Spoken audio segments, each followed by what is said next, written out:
5, y hasta las 5 terminando el curso de la mañana, ya. A las 5 en adelante hacemos la teoría y práctica de sello.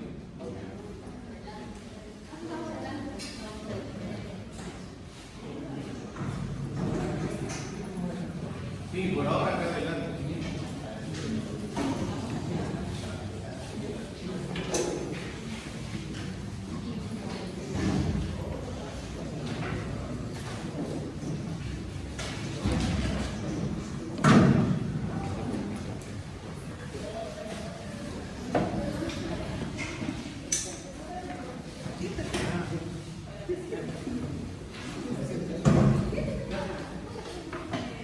Entonces, miren en cuanto a la temática, en cuanto a la teología de la educación, si nosotros tratamos de resumir lo que hemos pasado en la mañana, se habrán dado cuenta que justamente podemos tocar múltiples temas. Una cosa es la herencia, que hemos hablado, ¿sí?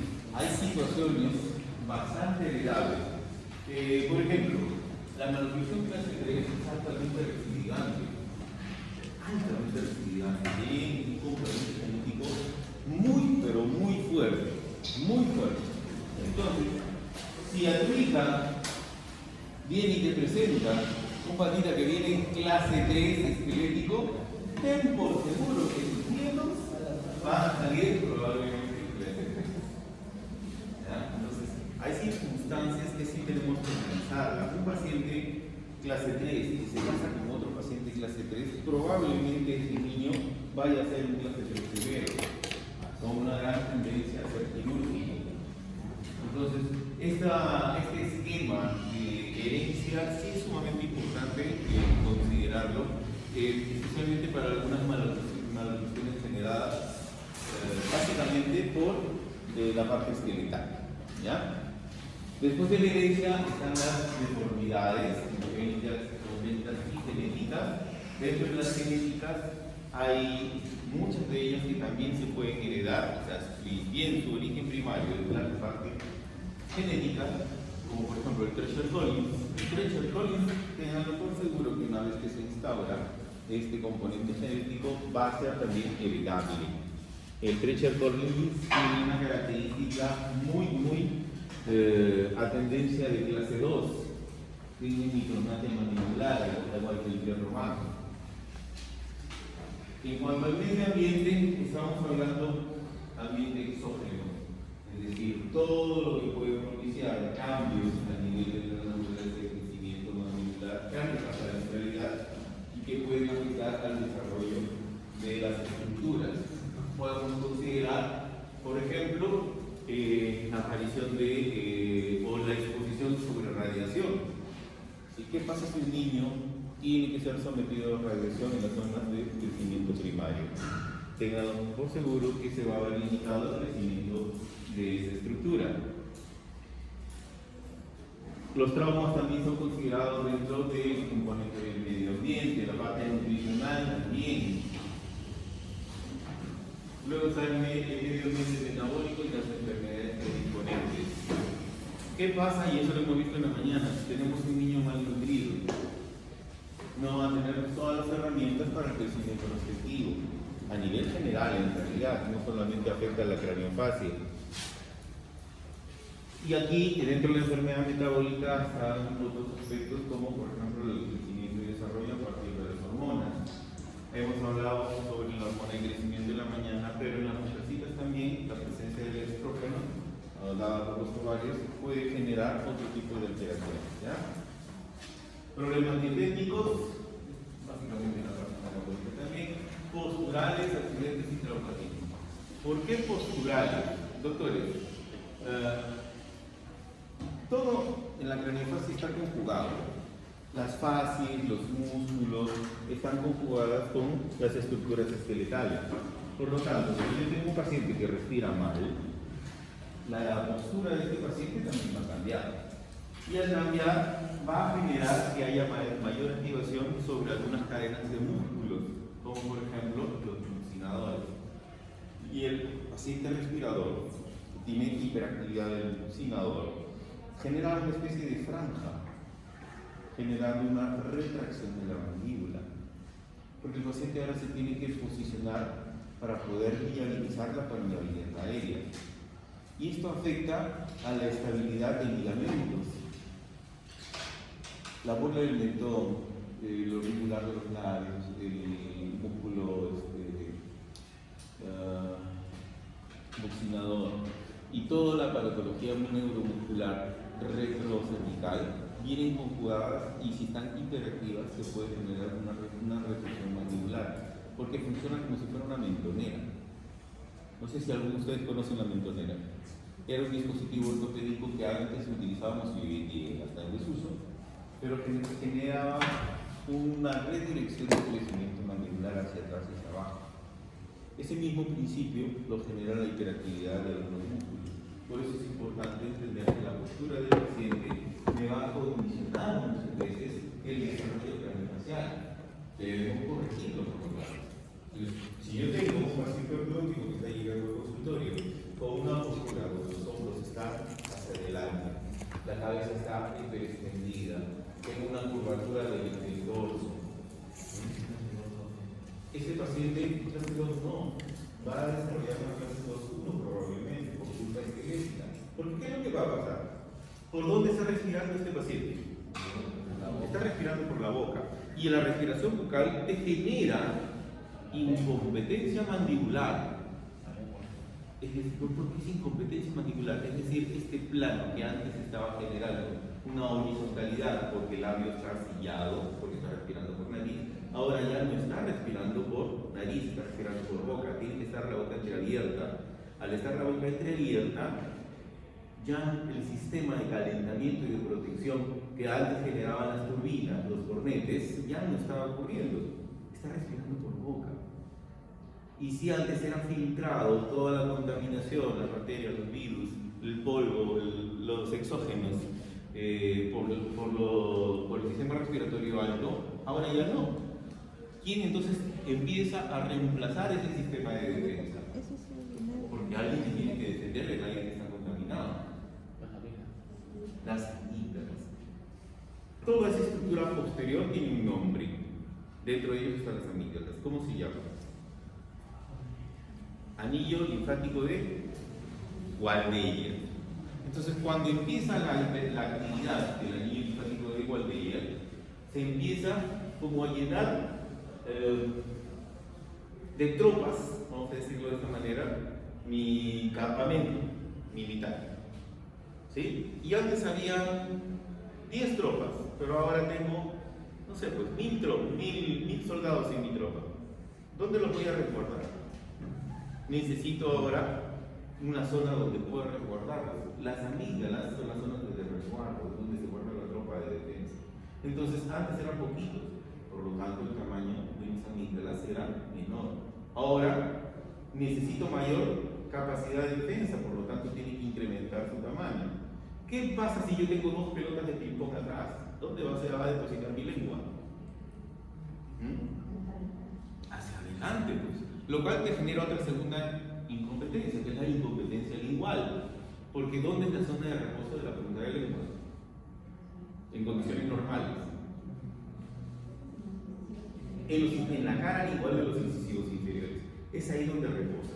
Pero cuando existe incompetencia lingual, porque tengo un problema respiratorio y se ha hipertrofiado mis amígdalas, ahora la lengua va a estar posicionada hacia adelante. Genera eversión de labios, genera ausencia de sellado adecuado, genera una inclinación hacia adelante de los incisivos inferiores. Y probablemente por una disminución atípica desarrollada por esa incompetencia lingual también de los superiores.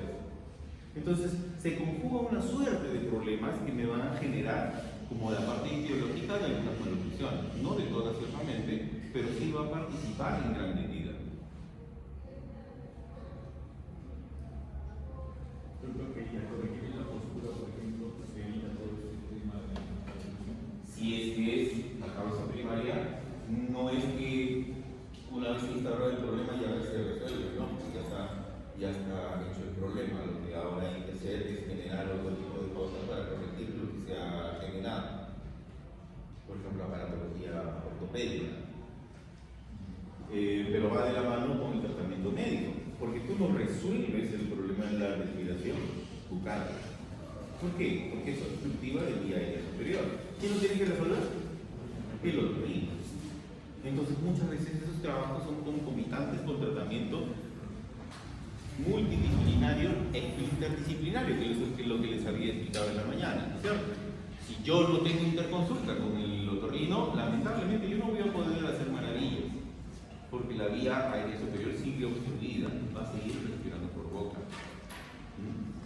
A veces el tratamiento ortodóntico viene a realizarse porque ha habido una interconsulta también de la otra parte médica, desde el otorrino cuando es pediatra. Lamentablemente, y eso sucede en muchas localidades, no solamente en el interior del país, sino también en Lima. ¿Cuál es el otro problema del médico? Hay especialistas de otorrinolaringología que no tienen estudios de crecimiento y desarrollo, por lo tanto solamente tienen de manera adecuada a adultos y no a niños. Entonces es difícil inclusive para nosotros en Lima encontrar un otorrino pediatra. ¿Sí? Porque el otorrino general, el otorrino de adulto, ¿qué le va a decir al papá y a la mamá? Mira, ¿sabes qué? Espera que se resuelva. Eso es lo que le va a decir. Espera que crece y se resuelve solo. No es así. No es así. Porque va a depender de la etiología del problema. ¿Qué pasa si este niñito es hiperalérgico? Los que somos papás tenemos un poco de raciocinio versus a eso, ¿no? Si el otorrino no te resuelve, ¿a dónde lo mandas?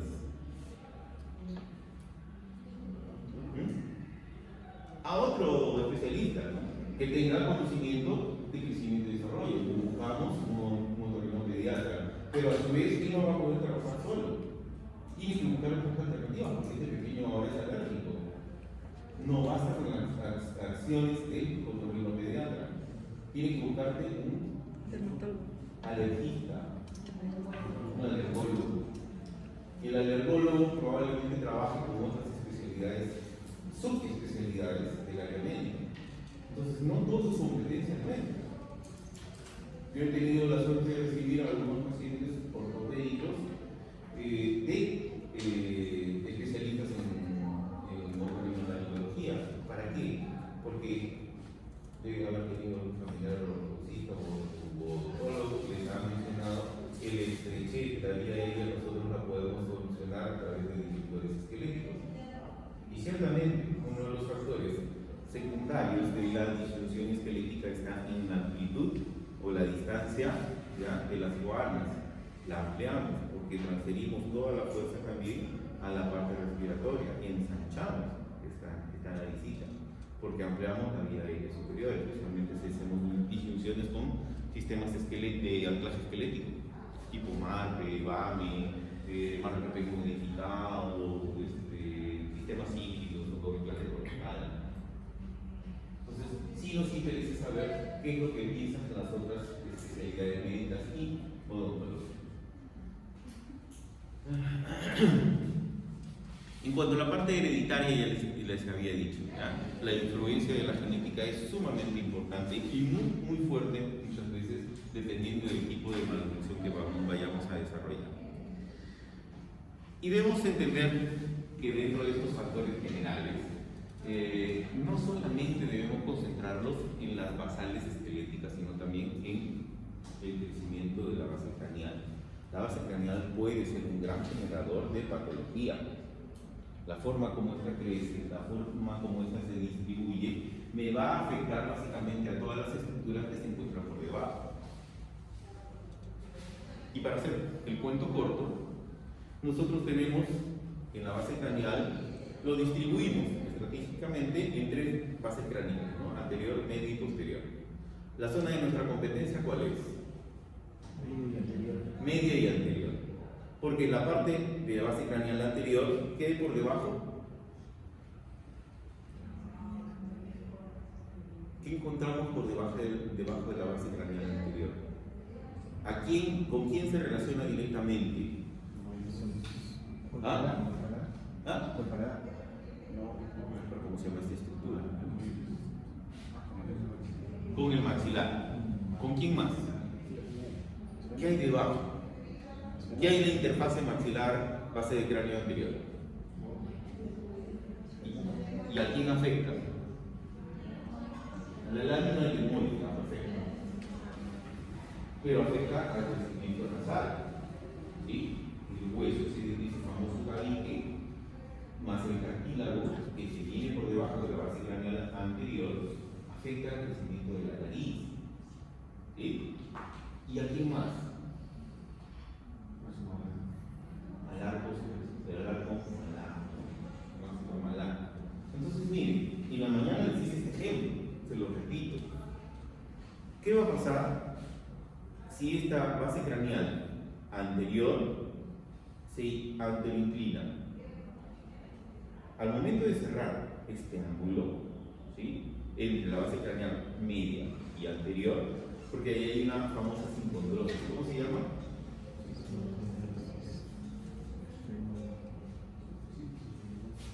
Seno occipital. Está al revés. El seno occipital. Que es una zona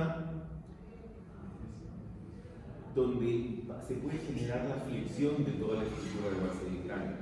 Entonces, es de suma importancia para nosotros conocer. Entonces, le decía, por debajo de la base craneal anterior se encuentra todo el componente nasal, todo el componente maxilar y el arco malar. ¿Qué pasa si esto se restringe en su crecimiento sagital? De ello vamos a conversar. Ahora, vamos a la idea de la base craneal media, que hay por debajo, con quién se relaciona. No, exactamente. El senoide es parte de la estructura. ¿Qué estructura nos va a afectar más? El medio. No, porque el maxilar está en íntima relación con la base craneal anterior. La media, ¿con quién? Con la cavidad glenoidea, ¿no es cierto? Lo que mencionabas de los huesos. ¿En dónde se encuentra la cavidad glenoidea? ¿En qué hueso? Sí, lo que está mencionando el doctor. ¿Sí? Pero ¿qué es por debajo de la cavidad glenoidea? ¿A quién relaciona? Al cóndilo de la mandíbula. Entonces, miren, si yo tengo esta base craneal que puede producir extensión o puede producir un cierre que se llama deflexión, ¿sí?, ¿qué va a suceder con el crecimiento de las basales esqueletales? Vamos a hacer esta jugada. Si yo extiendo, abro el ángulo, que tiene una medida, por cierto, ¿ya? Le vamos a ponerle un número arbitrario hasta que lo estudie. 123 grados. Si esto tiene 140, es porque el ángulo está muy abierto. Y si el ángulo está muy abierto, quiere decir que la base craneal anterior, su dirección es hacia adelante y hacia arriba. ¿No es cierto? ¿Y qué pasa con la media? Se va hacia atrás y hacia arriba. Entonces, si se va hacia atrás y hacia arriba a la base craneal media, ¿hacia dónde me está llevando a la mandíbula? Hacia atrás y hacia abajo. ¿No es cierto? Hacia atrás y hacia abajo. ¿Y qué pasa con la maxila? ¿Hacia dónde la está llevando? Hacia arriba y hacia adelante. Hacia arriba y hacia adelante. Hacia atrás y hacia abajo. Ahora, quiero que ustedes observen qué va a pasar con la cara. Va a desarrollar una clase 2 este paciente, por extensión de la base del cráneo. Pero esta clase 2 tiene algunas características muy interesantes. Si yo le dije que hay la lámina del hueso etmoidal, y luego está el bóver, luego está el cartílago, ¿qué entonces cómo podría afectar a la nariz? Es esta extensión de la base del cráneo. La lleva hacia adelante. Por eso el paciente clase 2 con esas características de base craneal se ve narigónico. ¿Alguna vez ustedes han visto La noche y las narices frías? Lo siento muy dálmatas ustedes. Muy buenas. 101 dálmatas. ¿Alguno ha visto el dibujo? ¿Cómo es el dueño del Congo? Que es el perro principal. Ñangón, pues, ¿no? Y mandíbula chiquitita, ¿no? Ese es el clásico ejemplo del que tiene la base craneal extendida. ¿Por qué? Porque su nariz es enorme. El ángulo nasolabial está súper abierto. Nariz respingada. ¿Y la mandíbula hacia dónde?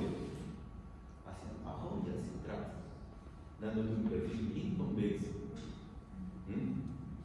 Todo por culpa de quién, de nuevo. Ahora vamos al revés. Yo lo voy a cerrar. Iba a preguntar algo que no. Dale, pregunta, no te quedes con la duda.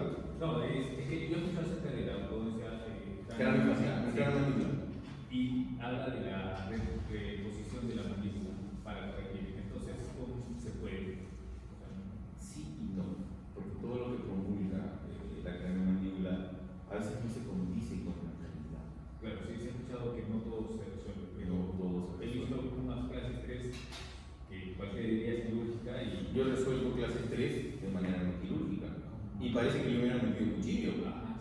¿Sí? Porque hay conceptos en la craniomandibular, pero por ejemplo ellos promulgan que no se debe hacer extracción de premolares en ningún caso. Mentira. Porque si ustedes analizan hipoplasias mandibulares, hipoplasias maxilares a nivel de hueso basal, hay algunas estructuras que son tan pequeñas que no hay forma de cómo meter esa cantidad de aforo dentario en esta estructura maxilar. Entonces hay cosas que lo dicen a rajatabla, nunca, pero nunca puede ser. Mentira. Mentira, no es así. No es así como lo están diciendo o como lo están enfocando. Hay que tener el criterio para ser conservador, sí. Puedes sacrificar terceras molares, meterle en implantes extraviolares y mandar toda la maloclusión ancestral. Pero ¿qué pasa si es hiperconvergente? El paciente está así, ¿no? Por base craneal demasiado abierta. ¿Cómo te dije que estaba la mandíbula? Muy vertical, ¿sí?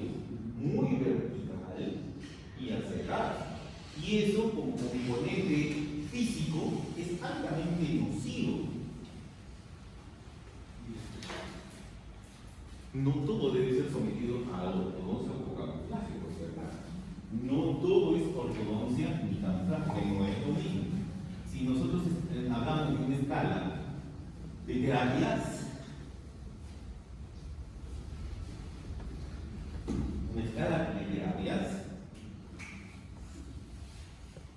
va a depender de la basal craneal, va a depender de la basal maxilar, va a depender de la basal mandibular. ¿Sí? Depende de esas tres estructuras. ¿Qué pasa si mi basal de cráneo está normal? La maxila está normal en tamaño y en posición.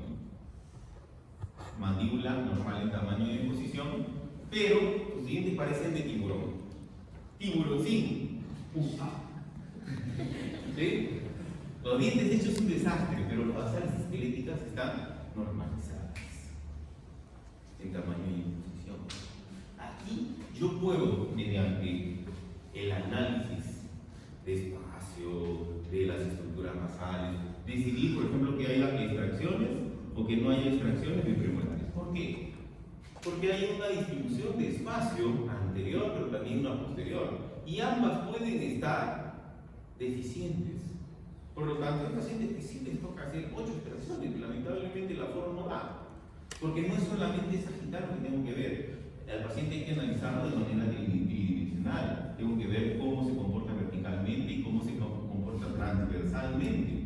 No solo es la vista sagital, ¿sí? Va más allá de nuestro análisis. Nosotros, como ortodoncistas, pensamos en 3D, no vemos al paciente en sagital nada más, lo vemos tridimensional.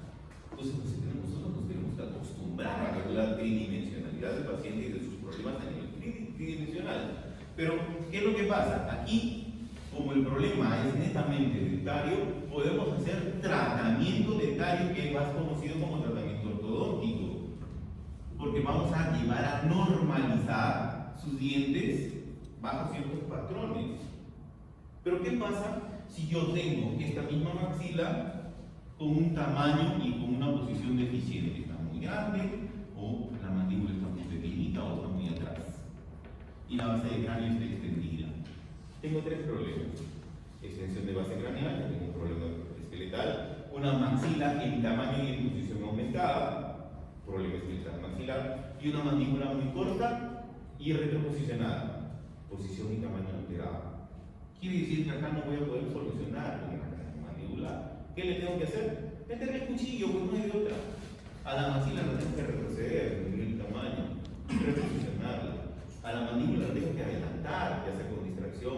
de tratamiento, qué sé yo.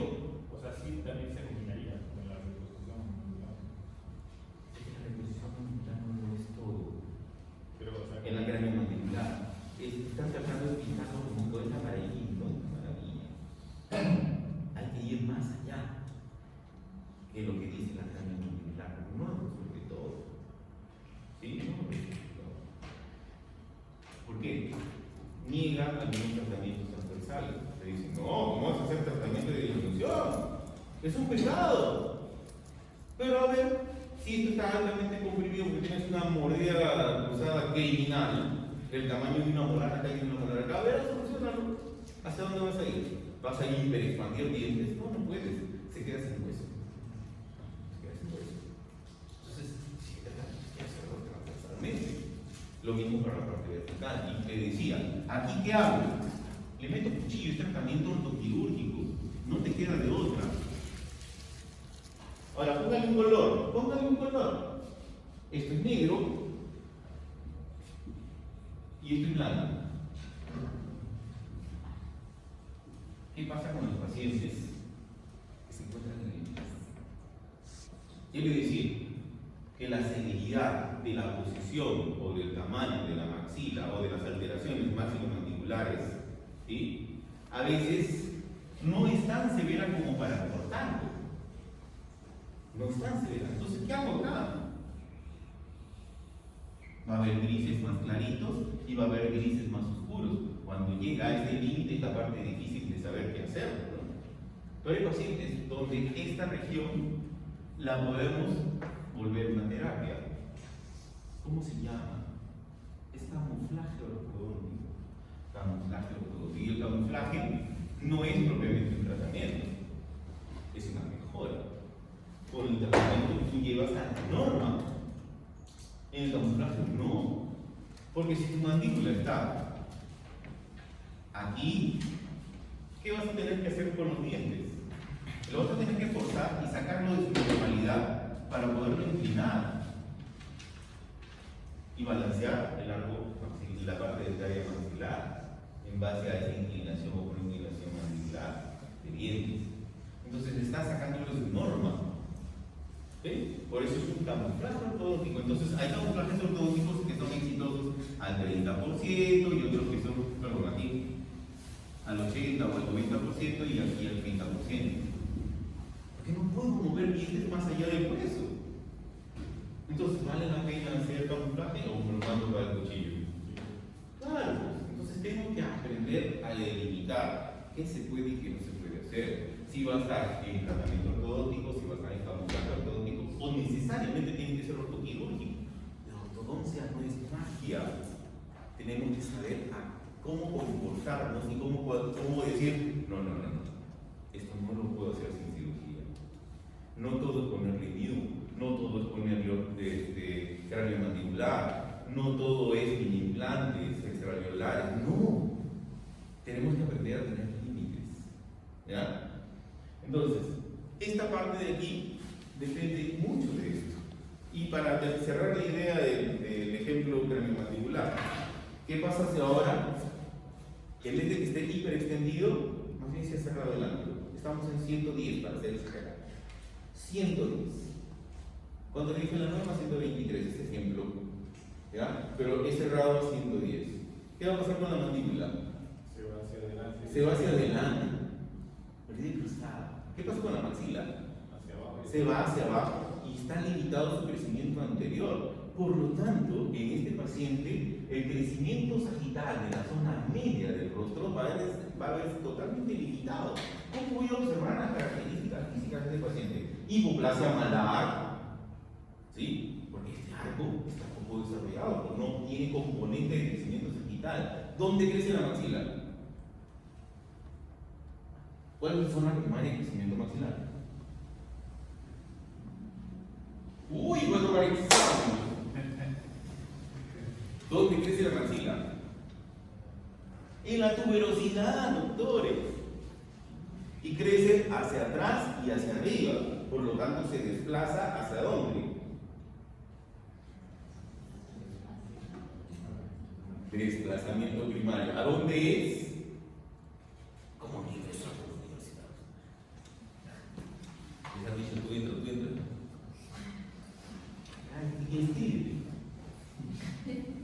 ser dicho. Doctores, una partes hacia donde crece la maxila, que es hacia atrás y hacia arriba. Pero si yo crezco hacia atrás y hacia arriba, me tengo que desplazar hacia el sentido contrario, o sea, hacia abajo y hacia adelante. ¿Sí? Desplazamiento primario. Aparte del desplazamiento que es generado por la base de cráneo. Si la base de cráneo también crece, me desplaza de manera secundaria a la maxila. ¿Sí? Hacia abajo y hacia adelante también. Entonces, miren, si este crecimiento se viene atrapado en sentido antero-posterior, ¿quién no crece? La maxila hacia adelante, pero solamente tiene potencial de crecimiento vertical. ¿Sí? Por eso hay hipoplasia del tejido. Por eso esta maxila puede estar en tamaño reducido, verticalmente. Pero no solamente es maxila y malar. ¿Qué había? Nariz. El componente nasal tampoco crece pues, de manera adecuada, por lo tanto esta proyección que en los clase 2 tampoco se da. Esta nariz crece en sentido inferior, ángulo nasolabial disminuido, la punta nasal caída. Muy interesante. ¿Ven? Entonces todo está relacionado. Este es el resumen en gráfica de lo que les estoy hablando. Aparte de las otras combinaciones, ¿qué pasa si la mandíbula ahora tiene un crecimiento angular, el ángulo coniaco hacia, en sentido más vertical, ángulo abierto o ángulo cerrado? Afecta a la distribución del rostro para clase 3, por lo tanto hay clases 3 con cara larga y hay clases 3 con cara corta. El cara corta, caja registradora. El cara larga tiende a tener mordida abierta. Y piensen otra cosa, si mi maxila en un clase 2, en un clase 3, se ha encontrado atrapada por la base craneal superior en su sentido antero-posterior, tiene la oportunidad de crecer hacia adelante, está limitado. Y ahora piensa en dónde van a entrar los dientes. Si para entrar, para que entre la tercera molar, para que entre la segunda molar, necesitas espacio, este aforo tiene que haber ido creciendo. Los dientes evolucionan en base al crecimiento craneomandibular. ¿No es cierto? ¿Todos los dientes aparecen a la vez cuando somos pequeñitos? No. Primero hay dentición de leche, ¿sí? Decidua, porque este tamaño durante el crecimiento de este pequeño solamente me da para que ingrese en esta cantidad dentaria. Pasamos a dentición mixta porque hay un crecimiento anteroposterior maxilar y ahora puede permitirse el tamaño de la maxila abordar un germen dentario de primera, luego de segunda, luego de tercera. Tiene que haber crecimiento anteroposterior. Pero ¿qué pasa si no hay suficiente crecimiento anteroposterior? Va a haber aplanaamiento, tanto anterior como posterior. Anterior y posterior. ¿Qué pasa si evolucionaron los dientes de premolar para adelante, pero atrás hay aplanaamiento posterior porque no ha crecido horizontalmente? El componente evolutivo, porque si aparece la tercera molar, va a distribuirse en alguna zona, va a tratar de empujar, va a generar apiñamiento. Y en ese empuje genera lo que nosotros decimos squishing out. El squishing out es el empuje hacia adelante y hacia abajo sobre el sector posterior, pero eso también te genera posterior. Impulso posterior como empuje. Vertical y posterior. Entonces todo se concatena acá, toda la información está concatenada. Por eso tenemos que tratar de asimilarla, tenemos que leer, porque si no lo leen no lo van a entender. Una clase es solamente un resumen, solamente un resumen. Entonces las características generales de mi paciente sí me interesa conocerlas.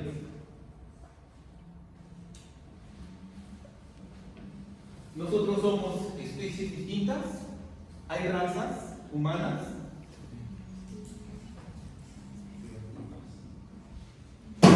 No, somos una sola especie, no existen razas.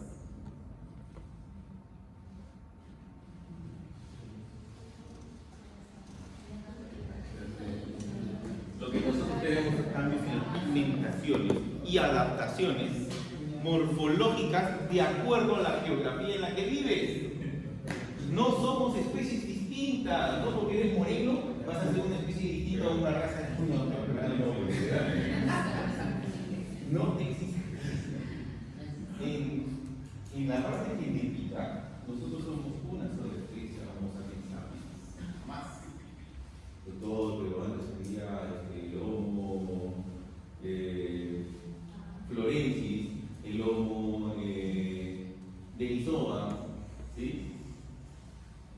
El cromañón era especie humana, pero también había el Homo neanderthalensis. ¿Cierto? Antes existían especies humanas distintas en simultáneo, en la zona africana y europea, el Homo sapiens, en la zona europea, el Homo neandertal, en la zona de Asia hacia arriba, el Homo denisovans, en la zona de Oceanía, el Homo florensis, etcétera, etcétera. Habían distintas especies en simultáneo, pero en la realidad somos una sola especie, con variaciones adaptativas por la radiación solar, por la humedad del aire que nos va modificando la nariz, nos va modificando el dorso nasal, la coloración de la piel, la caja torácica, si estás en altura, estás en el llano, es decir, hay adaptaciones. Por eso se ve que somos distintos, pero en realidad como una sola especie. Y eso también debe entenderse que genera algunos cambios adaptativos en nuestras estructuras. No voy a ir más allá porque no nos vamos a terminar toda la tarde. Luego tenemos las deformidades congénitas, la presencia del labio paladar fisurado, por ejemplo, es una de ellas. Nadie le pone doctor, no, al que diga eso lo mando a hacer ranas, ¿ya? Porque no existe esa terminología. El leporino viene a un contexto de conejo, ¿sí? Y nosotros no podemos clasificar de esa manera. Es labio paladar fisurado. Tampoco decimos la clasificación de hendido, labio hendido, no. Es labio paladar fisurado. ¿Ya? Esa es la terminología correcta. Y puede darse por distintas causas. Por una malformación congénita, es decir, durante el proceso de desarrollo embrionario, sin que sea genético, pero también puede darse por alteraciones genéticas. ¿Ya? Doctor, y en el paladar fisurado tiene características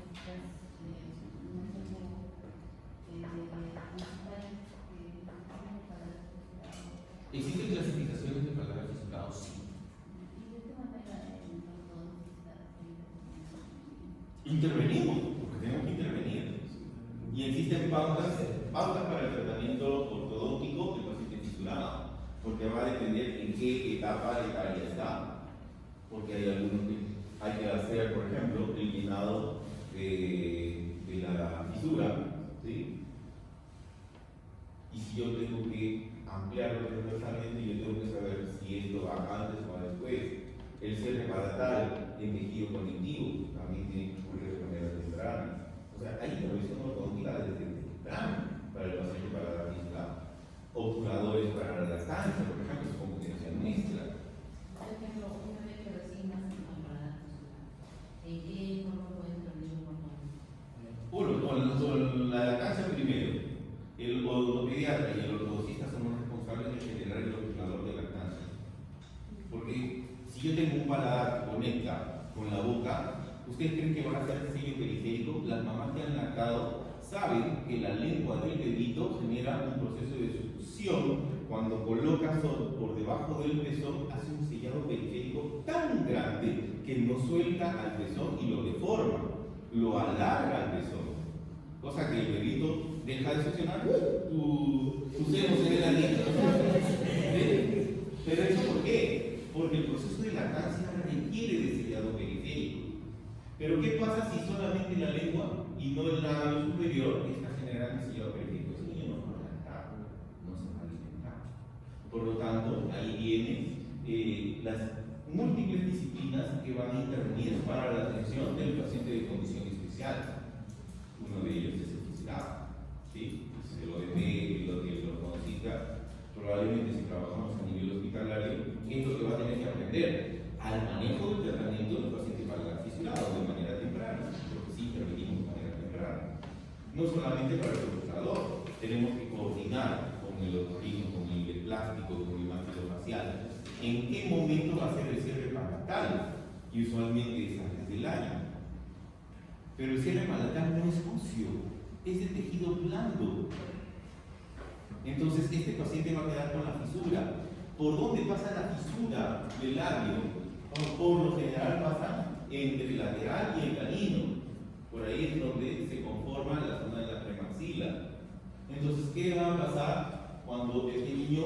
vaya creciendo. ¿Por dónde va a evolucionar el lateral? ¿Va a tener sustento óseo o vamos a tener que sacrificar el lateral? Le han hecho injerto óseo, le han hecho colocación de membrana. ¿Tendrá alteraciones adicionales como por ejemplo supranumerarios? ¿Tiene la premaxila movimiento o está fijo? O sea, de acuerdo a la clasificación del tipo de paciente de clavícula fisurada, vamos a tener que interceder. Porque esta distribución, lo que está mencionando la doctora, ¿viene una sola clasificación? No. Porque va a depender del grado de severidad. ¿Qué pasa si es solamente paladar fisurado? La zona anterior va a estar perfecta. ¿Qué pasa si es solamente división de úvula? Úvula de parte de una clasificación del paladar fisurado. El tejido grande nada más. Pero ¿qué pasa si es labio paladar fisurado sin compromiso de las coanas? La verdad es distinta. Utilizamos unas cintas, ya no operadores. Entonces el manejo es totalmente distinto a nivel de... eso por lo general es más hospitalario. Entonces hay subespecialidades como las especialidades de paciente de condición especial en la cual va a tener que abordar. Y en conjunto con nosotros vamos haciendo terapéutica.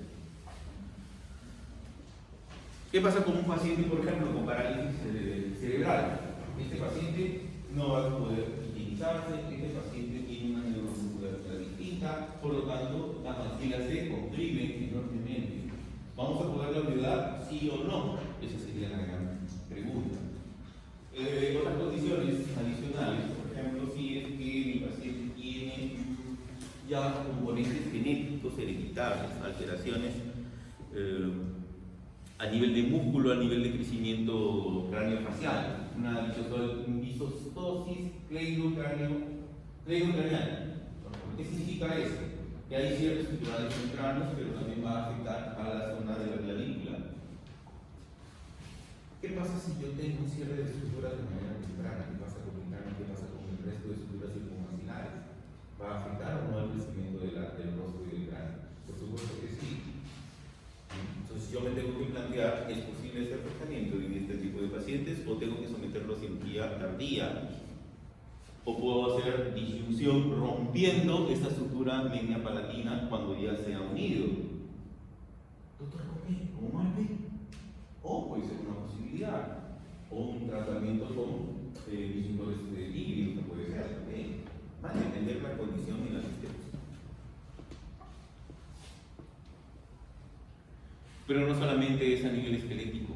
¿Qué pasa si hay alteraciones que puedan afectar la morfología dentaria, la superficie del diente, la anatomía per se? Yo puedo colocar brackets ahora, no tengo que preguntarme, ¿puedo colocar brackets de manera convencional o no? ¿Tengo que hacer carillas antes o no? ¿Qué tipo de carillas voy a utilizar o qué tipo de corona voy a utilizar? ¿Lo hago definitivo o lo hago intermusculado mientras hago el tratamiento ortodóntico? Quien se duerme invita el café para todos, ¿ah? Por si acaso en mi clase se paga impuestos, pregúntenle al resto de especialidades. El que duerme invita el café.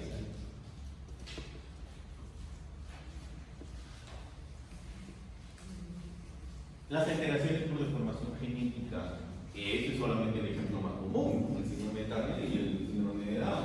Pero existen un sinfín de síndromes genéticos que pueden tener abordaje ortodóntico o complicación ortodóntica. Porque algunos tienen microplasia mandibular severa, como el Pierre por ejemplo. O como el síndrome de Marfan, que tiene alteraciones a nivel de craneofacio. Dentro de las muchas que existen, de lesiones genéticas, adiciones genéticas. Por ejemplo, el síndrome de Down es trisomía, ¿qué número? 21. Pero existen más síndromes de Down, ¿sí o no? Existen más síndromes de Down, no solamente por trisomía 21. Hay síndrome de Down 3, por eso, como un ejemplo, ya recae. Entonces, ¿qué tengo que saber? Si me toca un paciente de síndrome de Down, ¿puedo hacer la ortodoncia? Por supuesto que sí. Va a depender de la severidad del síndrome y su colaboración, si colabora o no colabora. Y si colabora, yo tengo que saber qué puede ser realizado y qué no puede ser realizado. El crecimiento craneofacial es igual o es distinto. ¿Qué pasa con la aparición de las radiografías de mano? Por ejemplo, hay un hueso que se llama sesamoideo, en donde la aparición en este tipo de pacientes es en tiempos distintos. Por lo tanto, quiere decir que el tipo de crecimiento de este tipo de paciente también es distinto. Entonces, yo tengo que saber eso para hacer ortopedia, para hacer ortodoncia, etcétera, etcétera. ¿Qué pasa con las debilidades cervicales de este tipo de paciente? Lo puedo manipular como un paciente normal, pero bueno, tener mucho cuidado. La sutura media palatina, ¿él tiene un tipo cierre o no? Hay preguntas que se van a ir haciendo durante su proceso de aprendizaje. El medio ambiente puede afectar no solamente los maxilares, sino a la estructura dentaria, las fluorosis, por ejemplo. Si yo tengo una hiperfluorosis dental, yo tengo que saber si voy a poder dejar raíces que estas se desprendan. O si yo tengo una hipermaduración en la superficie dentaria, o si tengo hipoplasia del esmalte, ¿se desprenderá o no se desprenderá? ¿Qué tipo de resina tendría que utilizar? ¿A la misma? ¿Hay que hacer un tratamiento adicional? ¿Puedo fluorizar en los pacientes con hipoplasia? ¿No puedo fluorizar? ¿Me conviene o no me conviene? Hay muchas preguntas que se deben realizar, ¿ya?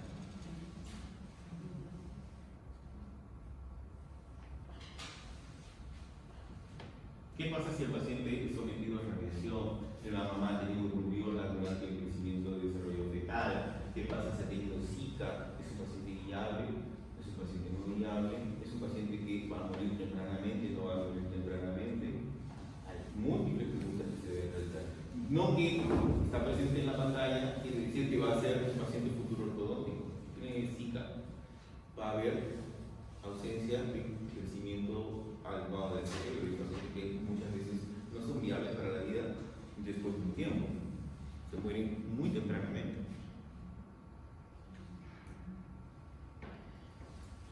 Desde cómo nace, para aquellas mujeres que no quieren dar parto natural, por elección. Por elección. No, es necesario, yo no quiero sufrir los dolores de parto. Otra cosa es que el médico les indica, ¿sabes qué? No ha dilatado, o hay una estrechez de cadera, ya ese de fábrica, lamentablemente no vas a poder dar la luz, ¿sí? Ahí tiene sus connotaciones, porque el uso de forceps sí que va a dar parto natural forzado por hiperdilatación, ¿no es cierto? La manipulación ginecológica, donde tiene que torsionar el cuello del bebé, la deformación propia de la cabeza del bebito cuando nace vía vaginal, ¿sí? Esta se va a recuperar, no se va a recuperar, por supuesto que se recupera. Tiene connotación en cuanto al desarrollo físico del paciente, vía vaginal o vía cesárea, por supuesto que sí. Hasta hoy sabemos que cuando un bebé, cuando nosotros nacemos vía vaginal, esas bacterias que son los lactobacilos van a pasar a la piel y a la mucosa del paciente, protegiendo a este crío, cosa que no ocurre cuando es parto artificial. Hasta eso, la naturaleza es sumamente sabia, y la respuesta del cuerpo por esta presencia de lactobacilos es que la mamá genera anticuerpos que va a transmitirlo al bebé. Por eso es importante el uso del calostro de manera temprana. Hasta eso hace que el desarrollo progresivo de este niño sea adecuado. ¿Qué pasa si no le diste de lactar dentro de las primeras horas y te quedaste sin leche? Ese niño tiene protección, no crece igualito. No quiero desmoralizar a las mujercitas, ¿no? La ciencia te dice eso. ¿Perdón? Sí, pero no todo es igual. Las cepas, ¿sí? El comportamiento de cepas de bacterias no es igual. Por ejemplo, cuando nosotros nos dan, no sé, pues, el estómago, que te andaste la borrachera a veces, ¿sí? Después, ¿qué te dice el médico? No, tienes que recuperar la bacteria, ¿no? Y te mandan tus cepas, ¿sí? Lo que normalmente. Pero ¿cuántas cepas hay ahí? Muy poquitas. En cantidad de millones, pero son unas cuantas cepas nada más. ¿Cuántas cepas vienen? En el mejor de los casos vienen 10. Pero la alimentación normal sepas nada más, es un montón, ¿cierto? Entonces vienen las otras teorías. Ah, puedo utilizar tejidos, puedo utilizar yogur, puedo utilizar, no sé, pues, chucrut, claro, para incrementar justamente esta flora intestinal, que no se llama flora per se. Luego viene la otra parte científica que dice, tendrás más flora o mayor cantidad, pero no en el volumen que se necesita. Tiene ahí la competencia científica, ¿no? Lo mismo ocurre en el parto ortodoxo. Problemas sistémicos también pueden ser generadores de patología. Si nosotros tenemos un paciente adulto, de nuevo, vamos a ejemplo clase 2. Este paciente clase 2, por culpa de la base craneal, hiperdivergente, un rostro bien convexo, me olvidé de decirles, hay un factor importantísimo que a veces decide la cirugía ortognática y voy en contra a veces de lo que te dice la cráneo mandibular. No, reposicionar mandibular. Porque si este plano pulsal, ahora imagínate en este paciente que tiene hiperdivergencia mandibular, ¿cómo crees que está? ¿Qué dirección tiene tu plano de oclusión para este paciente que tiene una extensión enorme de base cráneo? Ya, es dólico, pero ¿cómo está la mesa de oclusión?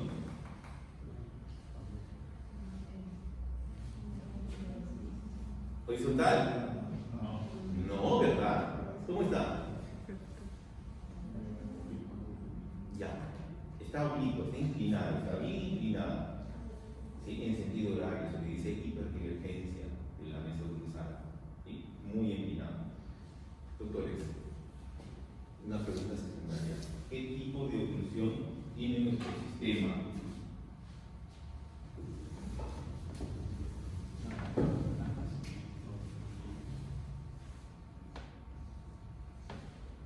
¿Qué tipo de palanca funciona en nuestra boca? Tipo 3, ¿cierto?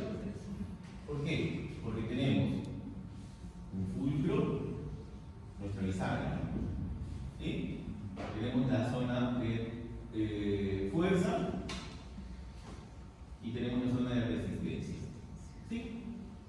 ¿Quién nos está generando el fulcro acá? La articulación temporomandibular, ¿no es cierto? Este es nuestro fulcro, nuestro eje de bisagra. ¿Quién nos genera la fuerza? ¿Sí? Los dientes. ¿Quién genera la potencia, la fuerza? Los músculos. Los músculos. ¿Qué músculos? Ya, engloben esos músculos. ¿Cómo se llaman? Músculos excitatorios de componente vertical. ¿Sí? Los componentes verticales, porque no todo lo del temporal, por ejemplo, fibras verticales y las oblicuas de componente anteroposterior. Entonces la fibra vertical, ¿no es cierto? Más hetero. ¿Qué otro? Temporal, pero la fibra vertical, hetero, ¿qué más?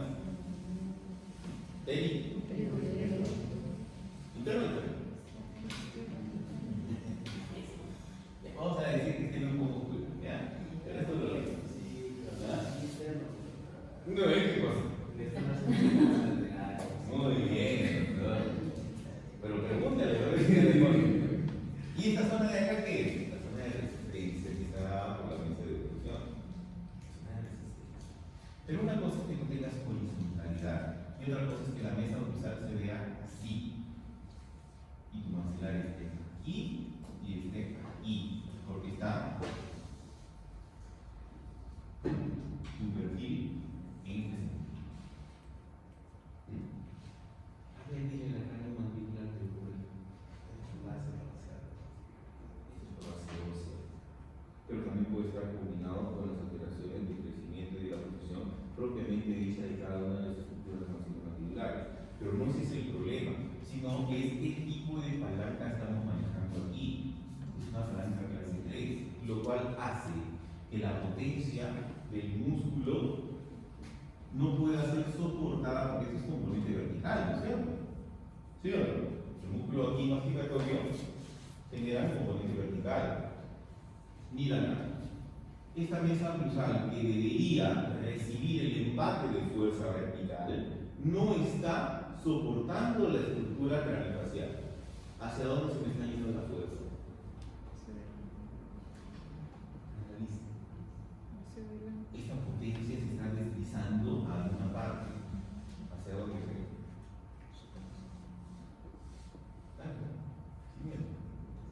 A la articulación. La fuerza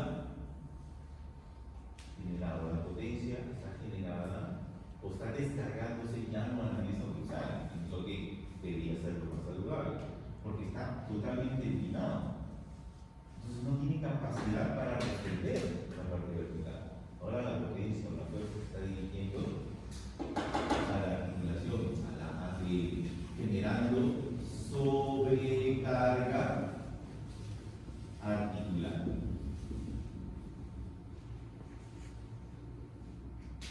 Y esto a la larga genera.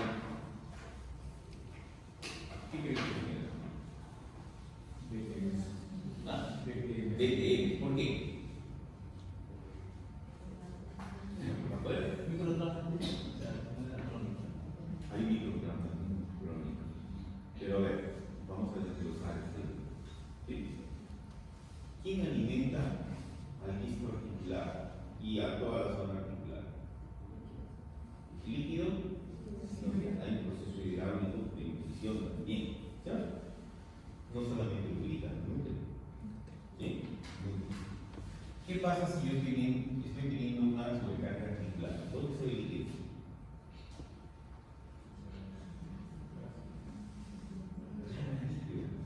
Porque por procesos hidráulicos se va al intersticio entre las células. Entonces no tenemos líquido.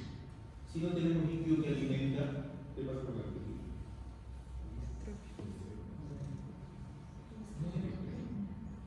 Se produce necrosis avascular, la primera fase de la reabsorción muscular.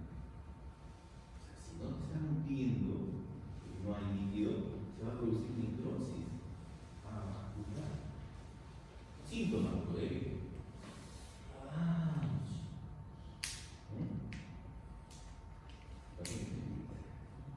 Doctor, hay ruido después.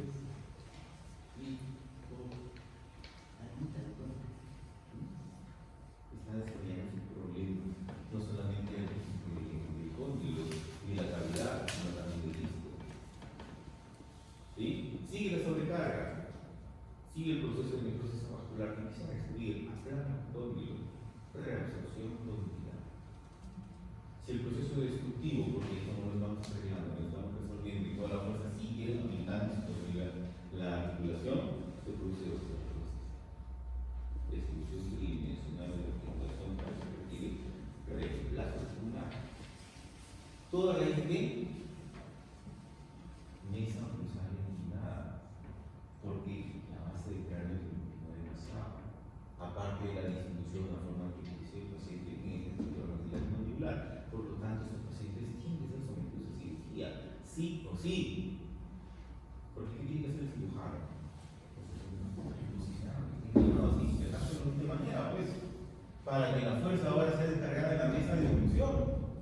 Háganle al de filosofía cardiovascular. No, ¿cómo vas a hacer eso?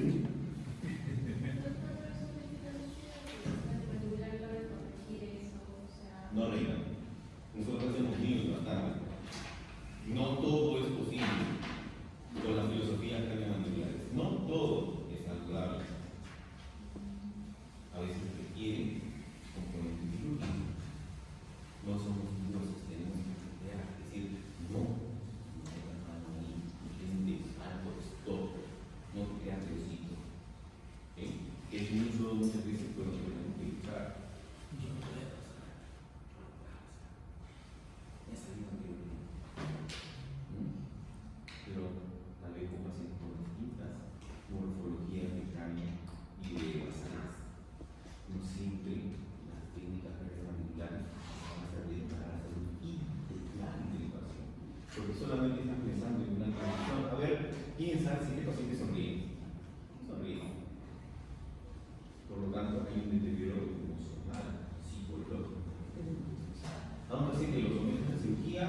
hinchado 8 meses y después, qué bonita. Ya viene pintadita, ya antes era un desastre, ni se peinaba. Ahora viene como el escote bien marcado. Y las cosas así, Dios mío, de la producción, mi madre. Al inicio un desastre, bien descuidado, no sonríe. Y después pintaditas, otro esquema de vestimenta, ¿sí? Ya viene con el nombre del costado. Lo mismo que por lo tanto, al paciente hay que verlo de manera integral. ¿Sí? El resto lo lees. Sí, pues no me voy a mandar toda la tarde con esto. Las posturas, eso lo hemos hablado en la mañana. Miren cómo está integrado todo, ¿ven? Musculatura. Por lo tanto, hay más cosas que tienen que aprender. ¿Sí? Musculatura suprayoidea, por ejemplo. Musculatura retrocervical y antecervical. Todo está concatenado. Porque a partir de la ioides me voy a unir con el cráneo, me voy a unir con mandíbula y me voy a unir con el sistema locomotor a columna, cervicales. Me interesa saber que todo el sistema esté pacificado. Si yo voy a someter, por ejemplo, vamos al ejemplo de la cirugía, ¿sí? Este paciente viene así y respira mal todavía, ¿cómo respira mal? Doctor, ¿le voy a tomar el trabajo? No. Lo vas a tomar en posición natural de cabeza. Pero ¿qué es lo que pasa? Esta neuromusculatura está pacificada o no está pacificada. Está tensa, está contracturada, el paciente está mal.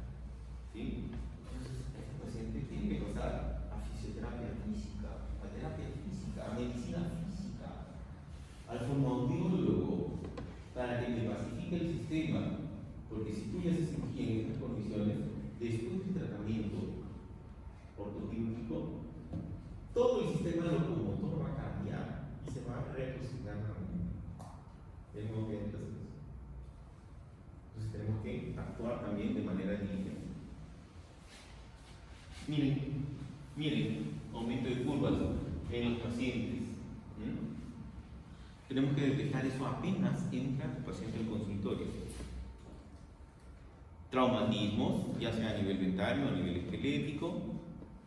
¿Sí? Esquelético. En niños, especialmente, si hay trauma, es sumamente delicado porque puede generar una mala.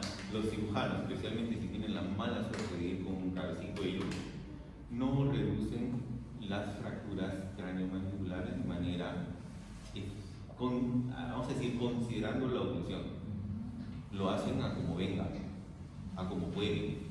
En cambio, el maxilofacial, tiene un concepto de oclusión, por lo tanto, para él es importante que la reducción de la fractura sea lo más eficiente posible. Ahora, no estoy satanizando el cabeza y cuello porque tiene su ámbito de trabajo, y tiene su ámbito que nosotros no podemos transgredir tampoco, hay que respetarlo. Entonces, a veces al maxilofacial decir, ¡ay, no te metas ahí, ese no es tu campo! Ese es el cabeza y cuello, es medicina.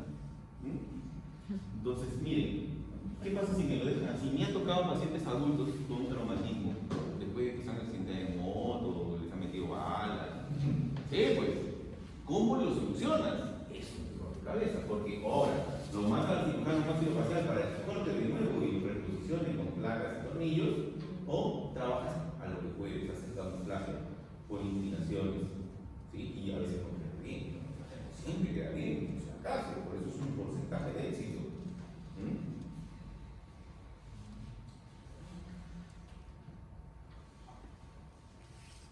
Esto sí lo van a leer.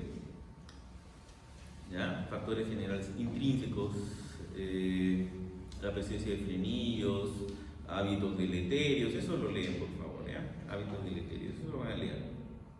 Si no tienen lectura de esto, no lo van a leer, es un poco complejo, ¿no? En una explicación tan sencilla no es suficiente.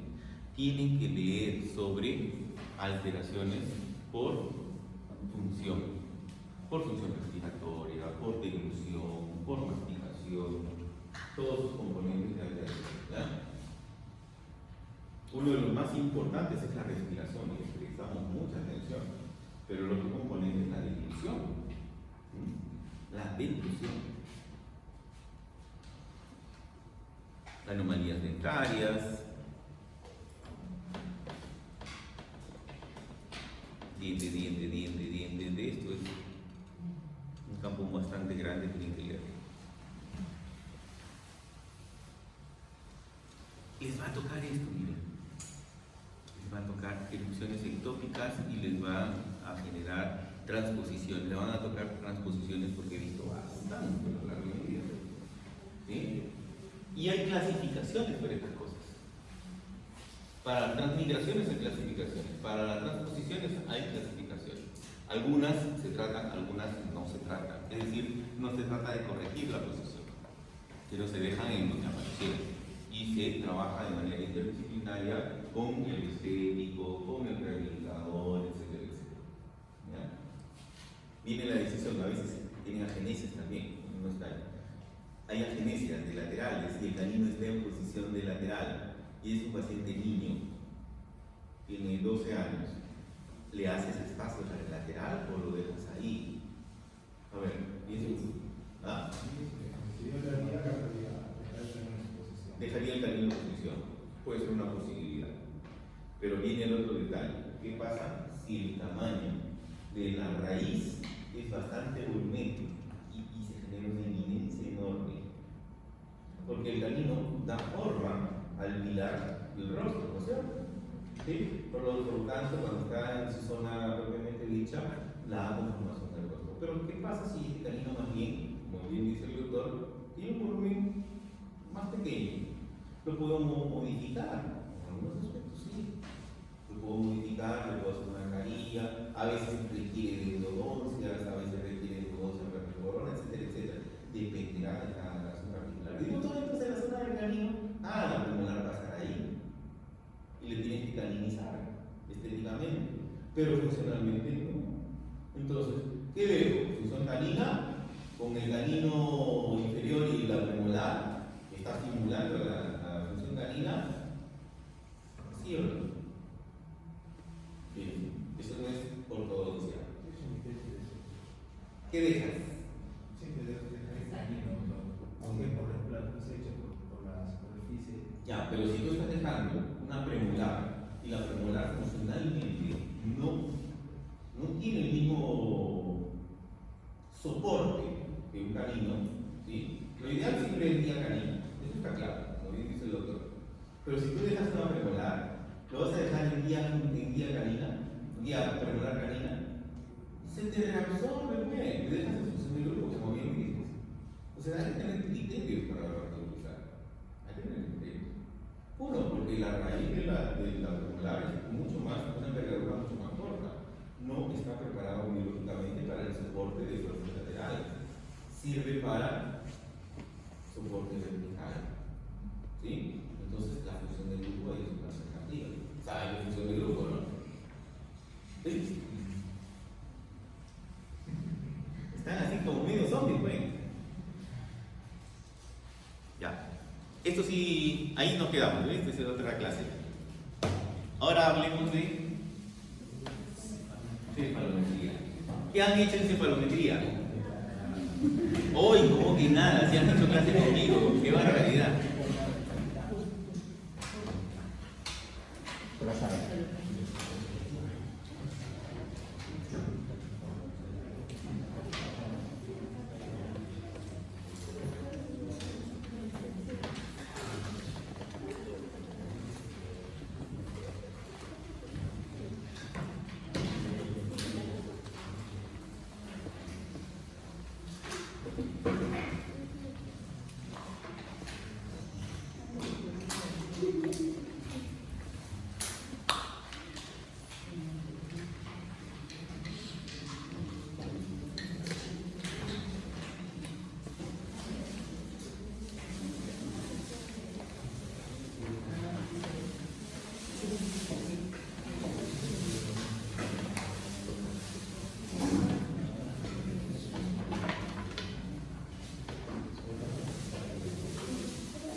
Steiner.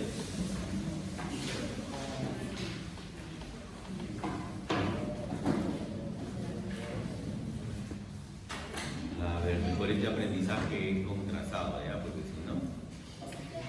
¿Tienen sus trazados anteriores? Sí.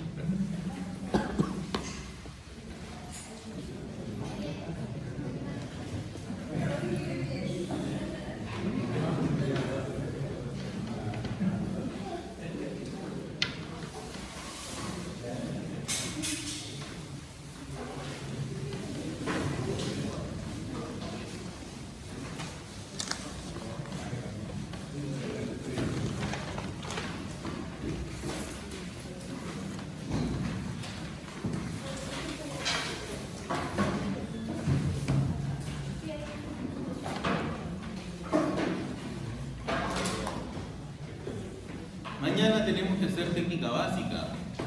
¿Qué han avanzado en técnica básica?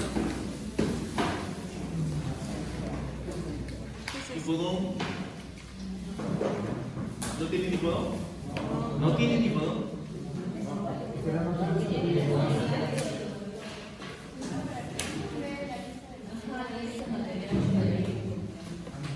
Sí, me parece un hipodón. No un mar, un hipodón.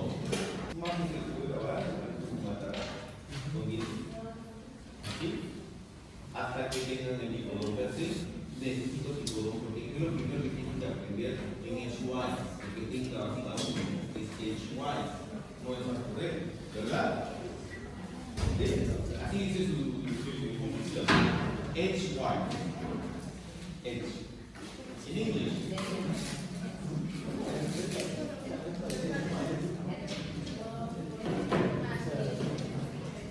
¿Saben por qué? Porque necesito que vayan aprendiendo documentación rápida. Necesito que ustedes vayan practicando a hacer alto transpalatino, o sea, sistemas de anclaje mecánico. Eso es lo primero que se aprende. Otro no se aprende, pero hay que aprender, tienen especialidad. Y hay un tutorial y una cosa emociones. Es que depende para qué. Estás hablando de anclajes, sistemas de anclaje. Por ejemplo, es un tipo de sistema de anclaje caliente. Ya. ¿Puedo hacer eso sin hacer el botón de lanza? No. Ya. Una pregunta ya hasta que vayan ordenando. Voy a hablar así nada del sistema de anclaje, porque es una clase bien extensa y muy interesante. Y probablemente no está leyendo un final, o sea, ustedes hacen la clase. Porque normalmente funciona así. Si nosotros queremos hablar de sistemas de anclaje, vamos a hablar de sistemas de anclaje tradicionales, más conocidos como sistemas de anclaje mecánico. Es decir, la aparatología que analizamos en los dientes, que puede ser transpalatino, que puede ser algo igual, HB, mando ordenal, ¿sí? Puede ser, por ejemplo, aparatología explorar también, que puede requerir un parte de los mecánicos, aunque vienen que son intraorales y estos son extraorales tipo arco explorar, puede ser también en deep bumper. Son sistemas mecánicos, ¿sí? Pero no lo son todos. También existen sistemas de anclaje dentarios. Y en los sistemas de anclaje dentarios están las unidades de anclaje, esto es el AHR, ¿sí? Están los segmentados de estabilización.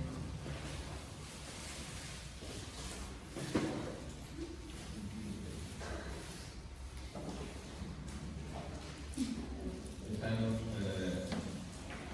los ángulos alfa y beta. Luego están por acá. Falta nada para lo que es una especie de resumen, porque no se quiere sistemas de anclaje cortical, dobleces también, dobleces, ya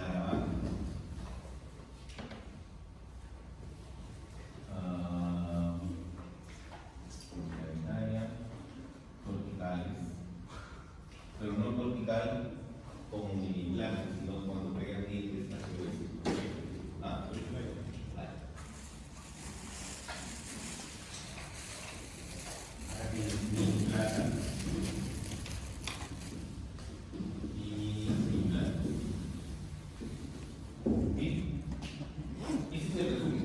La clasificación es mucho más extensa, pero ahora, en este grupo tú vas a tener sistemas de anclaje dependiendo del propósito, que es la otra clasificación. Puedo tener un anclaje mínimo, un anclaje moderado, un anclaje máximo, un anclaje absoluto.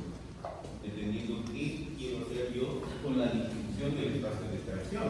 Porque ¿para qué necesitas un sistema de anclaje? Por lo general, y no es la única opción, pero por lo general porque va a haber extracciones temporales. Y yo quiero saber qué voy a hacer con ese espacio extractivo, cómo lo voy a gestionar. A veces la gestión del espacio hace que el sector anterior se vaya a saltar. Pero ¿cuánto? Quiero saber. A veces es al 25%, a veces al 50%, a veces al 75%. ¿Sí? Luego está qué va a pasar con el sector posterior. Yo quiero que migre poco, quiero que migre mucho, que no migre nada. ¿Sí? Cerrando el espacio. Entonces, cuando yo decido extracciones, en realidad va a ser para la gestión del espacio extractivo, por el espacio remanente que hay ahí. Y mucho va a depender de la trayectoria de fuerza que estoy utilizando, porque este esquema muchas veces está incluido para el manejo sagital, pero nos olvidamos que los sistemas de anclaje no son solamente sagitales, también hay anclajes para uso vertical, también hay anclajes para la parte transversal. ¿Qué pasa si utilizo un disyuntor esquelético? ¿Cuánto tiempo lo voy a dejar? Si lo quiero retirar antes de su indicación, ¿qué tengo que dejar ya para que lo vea? Imagínate que voy a utilizar un Hilux, ¿sí? ¿Cuánto tiempo va a ser en boca? Después de haberlo el tornillo llevado Después de haber llevado normalmente dentro del primer mes el tornillo se amplía, pero el otro porque 4 meses. Y para explicarte el cuento de manera corta, si es que yo tengo una estructura media palatina que ha sido separada, que ha generado distribución esquelética, ¿qué va a pasar con esta zona? Ah, espérense. Espérense. ¿Qué tipo de osificación embrionaria hubo acá? ¿Endocondral o intramembranosa? A ver, entonces, entonces se genera una matriz ostioide, ¿no es cierto? Vamos a decirle la gelatina. ¿Cuánto tiempo dura para que se forme esta matriz ostioide? 3 meses. Pero eso es una matriz ostioide, no es hueso. Tú sueltas al cuarto mes que quieres soltarlo. No, pero Se te deprime.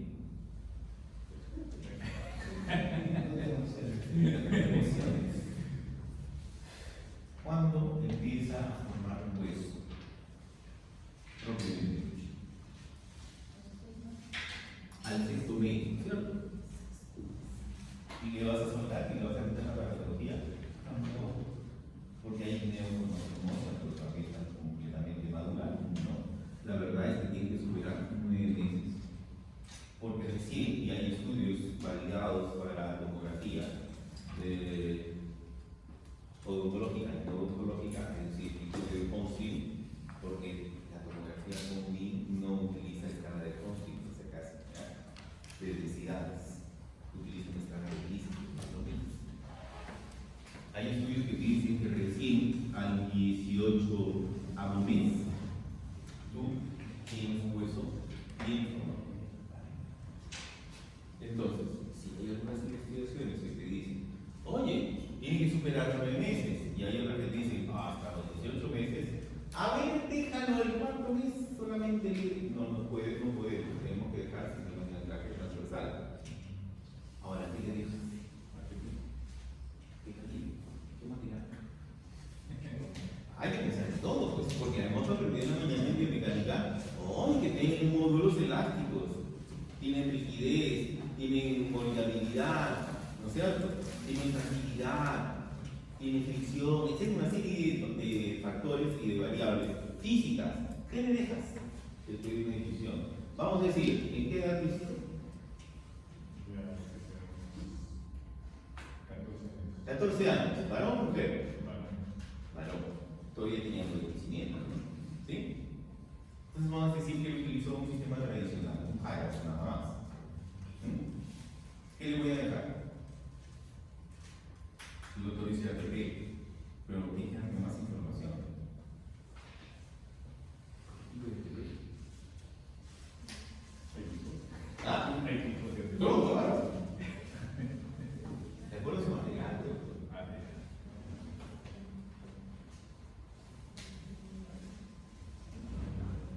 La doctora le va a poner alambre inmovible. ¿Ya? Inmovible o soldado. Los famosos hijos. Soldado le va a poner. ¿Ya?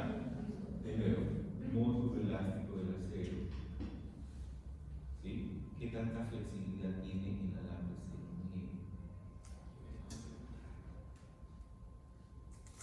¿Quién se opone a la disfunción? ¿Qué estructura se opone a la disfunción? Es decir, cuando estás haciendo movimientos transversales. ¿Quién se opone a este movimiento? Piensa. Musculatura 1. ¿Qué más?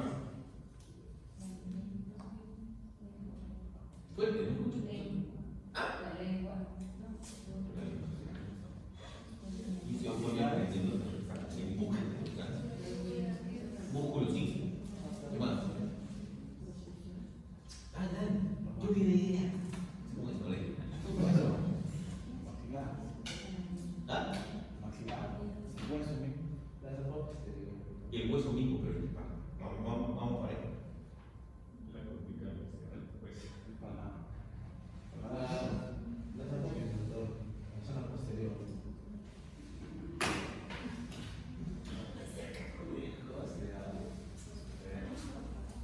Las Velocidad. no son velocidades. Sí.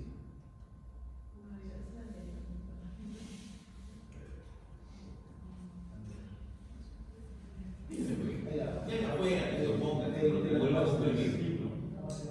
Los procesos psicomáticos, la base. Ya, pero eso sí no es mío. ¿Qué tipo de circunmaxilares? Circunmaxilares. Las estructuras circunmaxilares se oponen a la movimiento de disfunción. Tenemos a las maneras, el filo triposo, piel, los músculos, la fascia, ¿sí? Hay estructuras de oposición.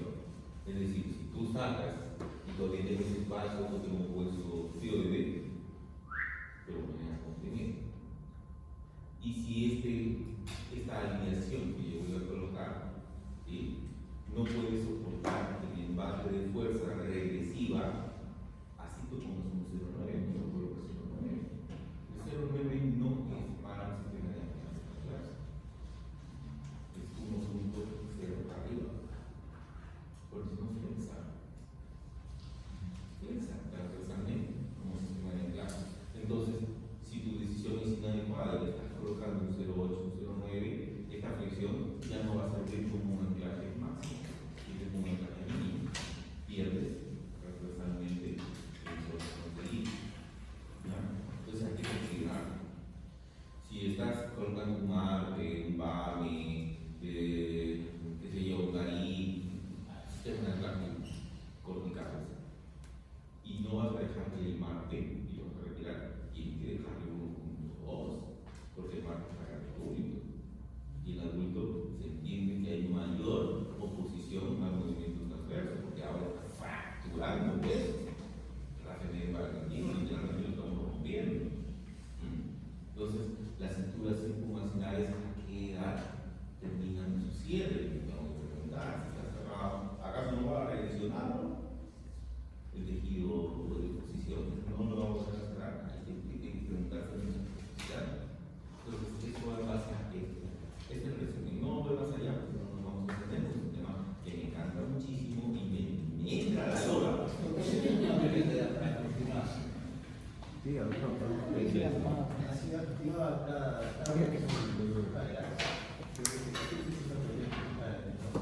nada quise decir. A ver, mira. A ver, cuando aprendan biología del movimiento dentario, van a entender algo muy importante que se puede utilizar en los ortopedia. El interceptivo, no funciona. Interceptivo.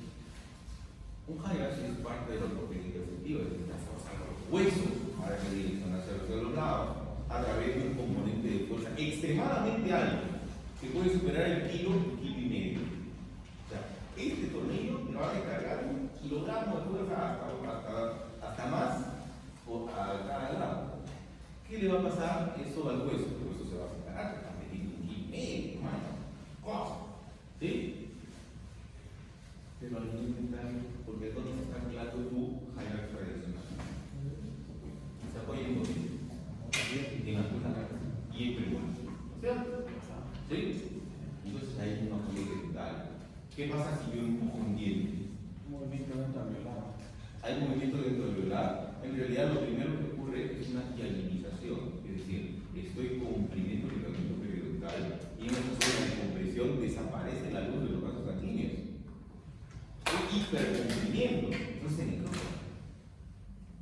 Y al momento de necrosar no hay movimiento mental, transfiere la fuerza hacia el hueso. Entonces una disyunción tiene que ser cerrada. Si tú descansas porque tu niño te duele, el diente va a hacer esto. Ya no es disyunción, ahora es expansión. Doctor, y los aparatos de expansión dental como el Cuadex, entonces no. Hace el proceso que te estoy mencionando, Pero no rápido. no, es progresivo y es diferente. Por eso la descarga de fuerza de un cuadril es baja. No lo podemos hiperactivar, avanza rápido, ¿no? Pues, ¿sí? Es media molar para que esta flexión del alambre te permita una descarga sobreviviente. En cambio, un disyuntor genera alta carga. Entonces, él le preguntó al colega y yo le hice responder, ¿por qué lo haces lento? ¿Por qué no estaba haciendo disyunción, estaba haciendo expansión como un Highlands? ¿Sí? ¿Se puede? Sí, se puede. Pero el criterio es alveolo dentario. Si yo activo el lentito, una activación te da 0.5 milímetros en push. Un cuarto de milímetro. Es cada push. Un cuarto de milímetro es 0.25 milímetros. ¿Cierto? Dos activaciones son 0.5. Y 0.5 puede ser un mecanismo de expansión. Uno también, 0.25 es un mecanismo de expansión, cuando es dosificado de manera lenta. En cambio, si tú das 0.5 por día, durante el cálculo que tú vayas a hacer, durante 2 semanas continuas, sin detenerse, porque la secreto ahí es detenerse, para que haya hialinización dentaria en la parte de la cara vestibular de los dientes y no se escuche. Ya de por sí también se amplió un poquito porque eventualmente hay una descarga de fuerza. La hialinización no quiere decir que no va a haber movimiento alveolo-dental. Va a haber, pero también. ¿Te resumí? Sí. No te quiso decir que era una expansión, no era una disyunción.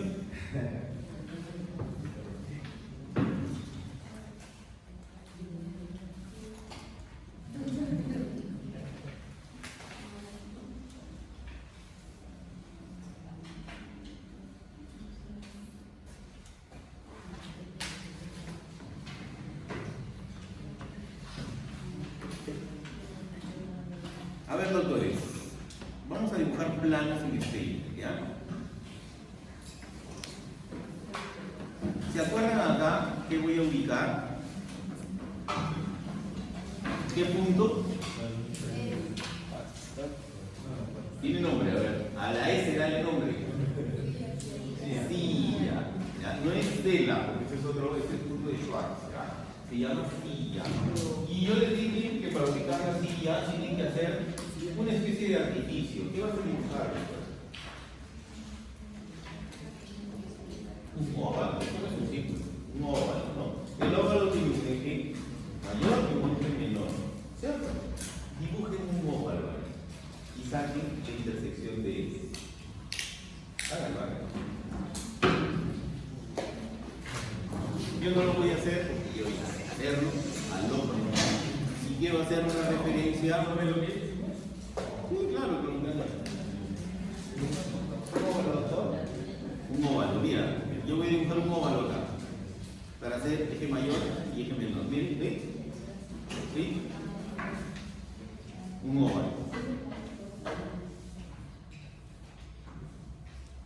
Y este óvalo tiene un eje mayor y un eje menor. La intersección de ejes te da el centro, ¿no es cierto? Y ese centro es el punto silla. Luego lo voy a unir en el sector anterior con el nacio. El nacio es la unión de la sutura frontonasal.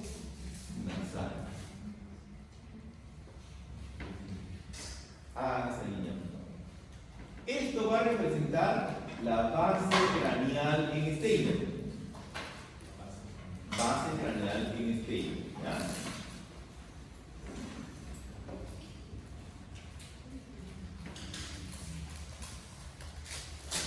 Base craneal en Steiner.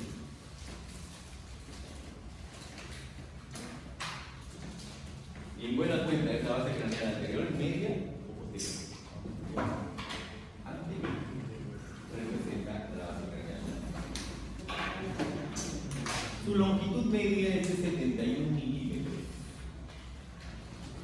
71 milímetros. ¿Ya?